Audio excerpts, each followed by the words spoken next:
वैसे तो आज इस वर्तमान समय में ये धरती पर, पृथ्वी पर, इस संसार में हम मनुष्यों के बीच में हजारों हजार धर्म यानी रिलीजियस सिस्टम स्थापित हो चुके हैं।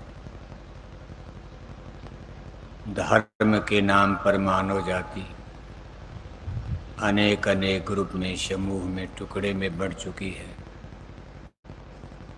एक अनुमानित आंकड़े के अनुसार इस समय संसार में धर्मों की संख्या करीब 4200 बताई जा रही है। 2-4 धर्म का नाम आप भी सुनते हो, जैसे हिंदू, मुसलमान, सिख, ईसाई, जैनी, पारसी, बौद्धिस्ट, पादरी, यहूदी। लेकिन पूरे संसार में धर्मों की संख्या 4200 के करीब हो चुकी है। अपने हिंदू धर्म में ही आप देखते हो, नाना गुरु नाना पंथ, कितने मत मतांतर पैदा हो चुके हैं और सब आपस में एक दूसरे से टकराते नजर आते हैं। कहते भाई हमारा रास्ता सही है, वो कहेंगे हमारा रास्ता सही है। कितने गुरुओं ने कहा भाई मांसाहारी धर्म सही है, वो भी मुक्ति देने का दावा करते। कितने गुरु कहते भाई शाकाहारी धर्म से, वेजिटेरियन लाइफ सिस्टम। अब जनता बेचारी यही नहीं समझ पाती कि कौन रास्ता सही है, कौन गलत है, किसको माना जाए, किसको ना माना जाए। ऐसा सस्पेंस, ऐसा संशय और भ्रम, धर्म के नाम पर इतना बड़ा बखेड़ा खड़ा हो चुका। अब तो कभी कभी ये डर लगता है कि कहीं धर्म के नाम पर विश्व युद्ध न हो जाए, धर्म के नाम पर ही लड़ करके दुनिया खत्म न हो जाए। लेकिन एक समय था, एक जमाना था जब पूरे पृथ्वी पर, धरती पर केवल एक धर्म था, तब उसको सनातन धर्म कहा जाता था। आदिकाल सतयुग में सनातन धर्म, भारत ने पूरे विश्व में सारे मनुष्यों का केवल एक ही धर्म, सनातन धर्म। इसमें सबको शब्द का, प्रकाश का ज्ञान था, सबकी दिव्य दृष्टि, अंतर्दृष्टि खुली थी। लोग इस सनातन धर्म के ज्ञान बोध के द्वारा स्वर्ग, वैकुंठ, देवी देवता, ईश्वर भगवान से मिले हुए थे। इसलिए कोई भ्रम नहीं, कोई अज्ञान नहीं, कोई संशय नहीं। सतयुग सब योगी विज्ञानी, कर हर ध्यान तरह भव प्राणी। आगे चल करके जैसे जैसे समय बदला, काल ब्रह्म पुरुष ने अपनी शक्ति के द्वारा यहाँ भगवान ब्रह्मा के द्वारा वेदों की स्थापना, वेदों का ज्ञान प्रकट किया। वेद मिले ब्रह्मा को आई, देख वेद ब्रह्मा हर्षाई। तब धरती पर वैदिक धर्म की स्थापना होती, वेदों में कर्म कांड की स्थापना हुई। जीवों को पाप और पुण्य में यानी उलझना पड़ा। पाप और पुण्य कर्मों का विधान बन गया और यही पाप पुण्य कर्मों की बेड़ी हमारे आपके लिए बलि घातक बन गई। पाप कर्म करते करते, पुण्य कर्म करते करते इसके बादल हमारी अंतर्दृष्टि को ढकने लगे। ज्ञान का सूरज छिपने लगा। जैसे आसमान में बादल आ जाएं, कोहरे आ जाएं, तो दिन में ही भगवान भास्कर नहीं दिखाई देते। ऐसे कर्मों का विधान बनने के बाद जब जीव यहाँ कर्म कांड में, कर्मों में फंसा, पाप और पुण्य में, तो इसका बादल हमारी अंतर्दृष्टि को, ज्ञान दृष्टि को ढक लिया। फिर हमको, आपको देवी देवता, ईश्वर भगवान का ज्ञान भूलने लगा। और हम लोग इस जगत में संसार में फंस करके जन्म और मरण के बंधन में पड़े रह गए। वैसे सनातन धर्म और वैदिक धर्म ये ईश्वर और परमेश्वर की तरफ से स्थापित किए गए थे। ये किसी आदमी का बनाया धर्म नहीं था और इसमें परमात्मा की तरफ से निर्देश दिया गया था कि सत्य हिंसा परमो धर्म। इसमें हिंसा और हत्या का, पशु पक्षी मारने का कोई नियम कानून नहीं था। यानी वैदिक धर्म में भी हिंसा हत्या का वहाँ विरोध किया गया, लेकिन बाद में मनुष्यों ने फिर अपने चाल चलन को बिगाड़ा। लोग हिंसा हत्या करने लगे। धर्म तो करते थे, लेकिन धीरे धीरे लोग मांस खाने लगे, शराब पीने लगे, और तब इसका ऋषि मुनियों ने, ज्ञानी पुरुषों ने विरोध किया। और ये विरोध देखो आज तक जारी है, हर युग में, हर समय में। जब धर्म में हिंसा हत्या शराब कबाब आने लगी तो कोई न कोई स्पिरिचुअल पावर, साधु संत महात्मा फकीर पीर पैगंबर औलिया ऋषि मुनि ज्ञानी ध्यानी जन्म लेकर यहाँ समझाते हैं कि भाई आप ये गलत कर रहे हो, धर्म में ये है ही नहीं। हिंसा हत्या धर्म में होती ही नहीं है। लेकिन ऋषि मुनियों की शिक्षा, ऋषि मुनि, उनका सत्संग, उनका ज्ञान कभी कभी लोगों पर असर नहीं करता और वो पिछड़ जाते, कोई मानता ही नहीं। तब कभी कभी भगवान का भी जन्म होता है। आप रामायण पढ़ते हो, जब जब हुई धर्म की हानि, राजा रावण को ऋषि मुनि साधु महात्मा समझाते समझाते थक गए, लेकिन रावण पर कोई असर नहीं पड़ा, बल्कि समझाने वाले ऋषि मुनियों को तमाम लोगों का रावण ने वध करवा दिया, मार डाला। तब रावण को नष्ट करने के लिए भगवान का जन्म हुआ। रावण कोई मूर्ख नहीं, वो भी पूजा करते थे। रामायण में लिखा, उत्तम कुल पुलस्त कै नाती, शिव बिरंची पूजय वो भांति, वेद ज्ञान उत्तम कुल पाया, तापर रावण असुर कहाया। 4 वेदों के प्रकांड पंडित, रावण का जन्म ब्राह्मण कुल में हो, उत्तम कुल। 4 वेदों के विद्वान में भी नहीं कि मूर्ख थे, 4 वेदों के ज्ञानी थे, विज्ञानी। ब्रह्मा और शंकर के प्रकांड पुजारी भी थे। लेकिन आज देखो वही धर्म के दुश्मन बन गए। उनके लिए भगवान ब्रह्म को जन्म लेना पड़ा। रामायण में लिखा, व्यापक ब्रह्म निरंजन, निर्गुण विगत विनोद, सुयज भक्ति प्रेम बस कौशल्या की गोद। सरजू के पावन तट पर अवधपुरी अयोध्या में राजा दशरथ और कौशल्या की गोद में, ये लाखों बरस पुरानी कथा है। व्यापक ब्रह्म निरंजन ईश्वर भगवान ने जन्म लिया। और क्यों जन्म लिया?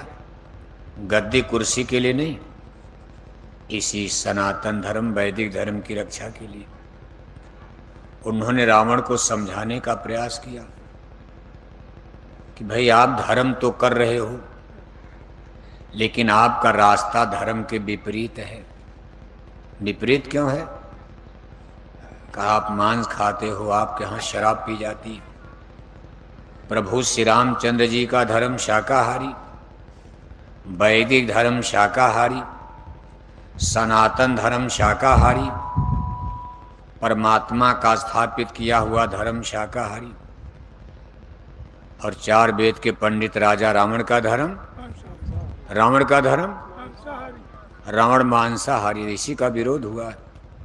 नहीं तो रावण तो ब्राह्मण थे, राम क्षत्रिय थे, लेकिन राम ने रावण का काउंटर किया। हिंदू मुसलमान की वहां बात नहीं थी, बात मांसाहारी और शाकाहारी। अंत में देखो रावण का बल पुरुषार्थ हार गया। शाकाहारी भगवान राम की गोल जीत गई और मांसाहारी गोल हार गई। इसी तरह फिर देखो समय बीतता गया, समय चक्र चलता रहा। द्वापर युग का इतिहास पढ़ते हो, सारे राजा महाराजा जब विधर्मी हो गए, तब जदुवंश से कृष्ण अवतारा, हुई हैं हरन धरन अखबारा। सगे मामा कंस की जेल में मथुरा में योगेश्वर श्री कृष्ण जी महाराज ने अवतार ले लिया यदुकुल में, यदुवंश में। 5 भाई पांडव, 100 भाई कौरव, दोनों में युद्ध होता। कौरव पांडव कोई हिंदू मुसलमान का झगड़ा था, उस समय भी एक ही धर्म था, वैदिक धर्म। पांडव भी वेद को मान रहे, कौरव भी वेद को मान रहे। पांडवों का भी वैदिक धर्म, कौरवों का भी वैदिक धर्म, एक ही पूजा पाठ दोनों कर रहे। लेकिन विरोध किस बात का हुआ? 5 भाई पांडवों का धर्म शाकाहारी और 100 भाई कौरवों का धर्म, कौरवों का धर्म। जीता कौन? 5 भाई जीत गए, 100 भाई। बताओ, 100 को जीतना चाहिए ना, क्योंकि भगवान श्री कृष्ण ने पांडवों का साथ दिया। क्यों? उनके लिए तो सब बराबर थे, कौरव पांडव घर के ही थे। आखिर कौरव पांडव तो भाई थे, लेकिन भगवान श्री कृष्ण ने शाकाहारी लोगों का साथ दिया, क्योंकि इसी काम के लिए धरती पर जन्म लिए थे। जहां मनुष्य मांस खाने लगा, शराब पीने लगा, ये अधर्म और पाप की निशानियां बनती। द्वापर युग बीत गया, भगवान कृष्ण सबको मार काट करके चले गए। जब जदुवंशी लोग द्वारिका में शराब पीने लगे, तो देखो जदुवंशियों का भी नाश करवा दिया। इसके बाद कलयुग लग गया। अब कलयुग तो ऐसे भी खराब युग माना जाता, इसको तामसी युग, अशुद्ध युग कहा जाता। सबकी बुद्धि अशुद्ध और नापाक हो जाती।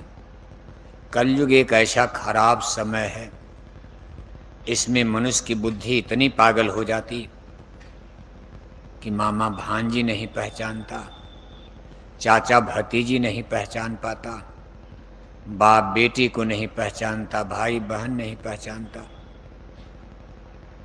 यानी कलयुग एक ऐसा, इसको तमोगुणी युग माना जाता, सबसे खराब युग। आज हम लोग कलयुग में हैं, 5000 वर्ष कलयुग को हो गया।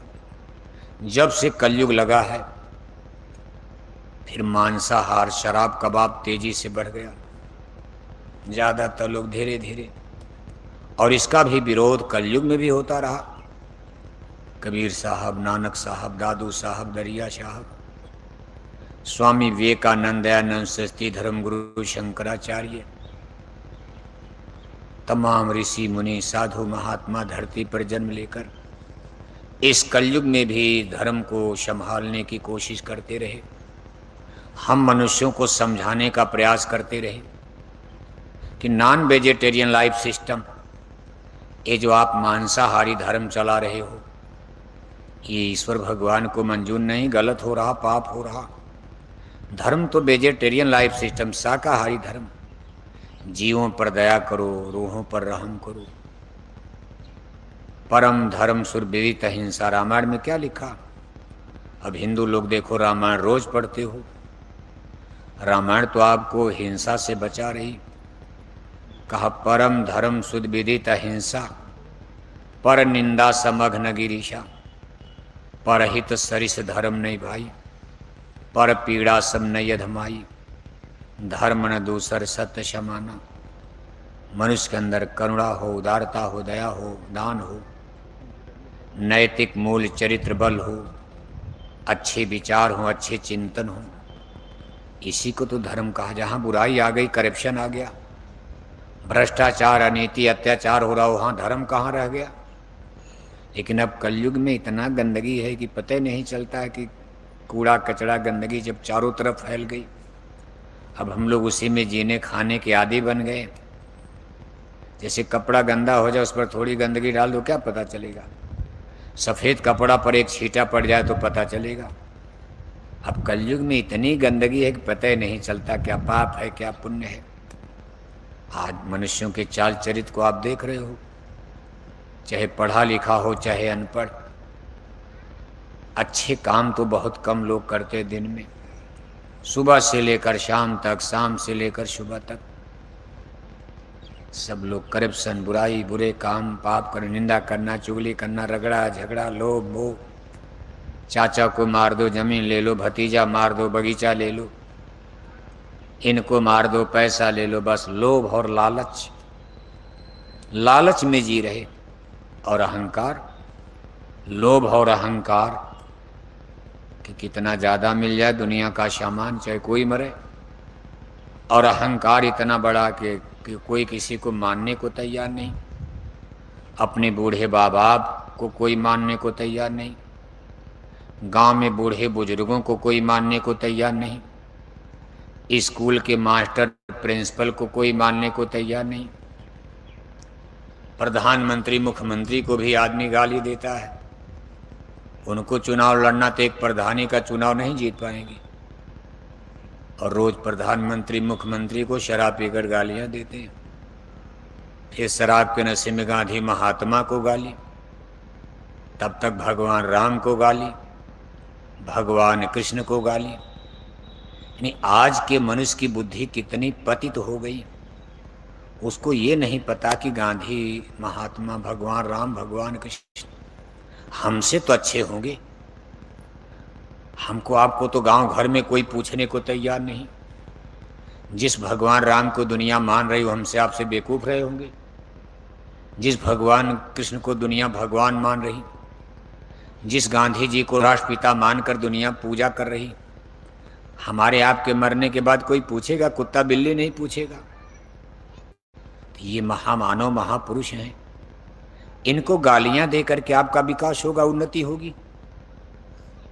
किसी को गाली देकर कोई आगे बढ़ता? उनके बताए मार्ग पर, अच्छे रास्ते पर चलोगे तब न विकास होगा, डेवलप होगा। लेकिन आज के मनुष्य की बुद्धि ही सड़ गई है। ये सोचता किसी को गाली देकर, किसी को मारकर, किसी को लूटकर हम आगे हो जाएंगे। लेकिन परमात्मा इसकी सजा देता। गलत रास्ते पर चलोगे, आपका विकास एक दिन विनाश बन जाएगा। कितनों रुपया पैसा धन दौलत कमाओगे, एक बड़ी बीमारी घर में आ गई, डॉक्टर सब ले जाएगा। 50 लाख कमा कर रखे हो, घर में बीबी बीमार हो गई, पटना दिल्ली का डॉक्टर कहेगा 50 लाख ले आओ, 60 लाख, सारी कमाई जाएगी, 10 लाख कर्जा भी हो जाएगा। ईश्वर परमात्मा नेकी यानी पुण्य का मार्ग, पवित्र मार्ग है। लेकिन आज कलयुग में आप देख रहे हो, साधु संत महात्मा फकीर औलिया, 5000 साल कलयुग बीत चुका और बराबर मांसाहारी धर्म का विरोध हो रहा। लेकिन दुनिया में मांसाहार तेजी से फैल गया।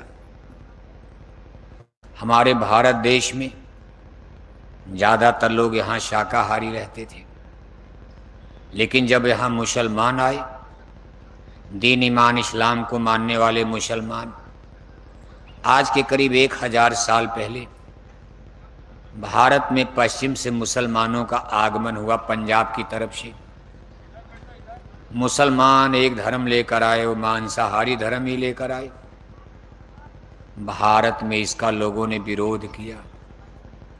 जिस समय मुसलमान भारत में आए, हमारे भारत की ज़्यादा जनता शाकाहारी हुआ करती थी, और मुसलमानों के धर्म में देखो मांसाहारी। कैसे कैसे दुनिया बदल जाती, एक नया धर्म खड़ा कर दिया। गाय मारो ईद मुबारक, बकरी मारो बकरीद मुबारक। जिस समय भारत में मुसलमान आए, भारत में गाय की पूजा होती थी। गाय को हिंदू लोग पूजा करते थे, मारते नहीं थे। और मुसलमान आए तो कहा गाय को मारो, तो इसका विरोध हुआ। 700 वर्ष तक जंग चली, लड़ाइयाँ चली। हमारे पुरखे पूर्वजों ने किसी तरह से बचाया इसको। फिर अंग्रेज बहादुर भारत में आए। मुसलमानों के बाद अंग्रेजों का राज, उनका एक नया धर्म क्रिश्चियनिटी, ईसाईयत यानी ईसाई धर्म को लेकर आए। ईसाई धर्म के लोग गाय और सूअर दोनों की मांस खाते थे। एक और समस्या भारत में खड़ी हो गई। अंग्रेजों के राज में भी भारत के बहुत संत महात्माओं ने इसका विरोध किया, जिसमें एक बड़ा नाम राधा स्वामी मिशन का था। ब्रिटानिया हुकूमत अंग्रेजों के राज में राधा स्वामी मिशन के धर्म गुरुओं ने शाकाहारी धर्म के प्रचार में बहुत काम किया और मांसाहारी धर्म का विरोध किया। 1947 में अंग्रेज चले गए, हमारा देश आज़ाद हो गया। हमारे देश में देसी नेताओं का राज हो गया। हमारे देश के नेताओं ने भी भारत की धरती पर मछली पालन खोलना शुरू कर दिया। ये अंग्रेजों से, मुसलमानों से भी आगे निकल गए। देश के नेताओं ने क्या किया? जो बचा खोचा था इन्होंने पूरा कर दिया। मुर्गी पालन गांव गांव खुलवा दिया। गाय बैल मारने का बूचड़ खाना तो अंग्रेजों के राज से चल रहा था, लेकिन वो केवल मुसलमान गाय बैल मारते थे। लेकिन हमारे देश के नेताओं ने दिल्ली और पटना में बैठकर मुख्यमंत्री, प्रधानमंत्री सब हिंदू थे। एक भी मुसलमान प्रधानमंत्री आज तक मुसलमान कोई बना? एक भी पटना में मुख्यमंत्री कोई मुसलमान बना? ब्राह्मण बने, राजपूत बने, यादव बने, कुर्मी बने, पटेल बने, यही लोग तो हिंदू लोग ही तो प्रधानमंत्री मुख्यमंत्री बने। लेकिन हिंदू राजशाही हुकूमत में आज़ादी के बाद हमारे देश में गांव-गांव मुर्गी पालन, गांव-गांव मछली पालन, गांव-गांव सूअर पालन, गांव-गांव शराब का कोटा, परमिट, लाइसेंस, शराब की दुकानें खुलवा दिया। उसी समय हमारे गुरु महाराज ने राधा स्वामी मिशन, आचार्य श्री राम शर्मा जी का गायत्री परिवार, हमारे 4 शंकराचार्य, हिंदू धर्म के 13 अखाड़े, हिंदू धर्म के हजारों पंथ, हजारों गुरु सब चुपचाप तमाशा देखते रह गए।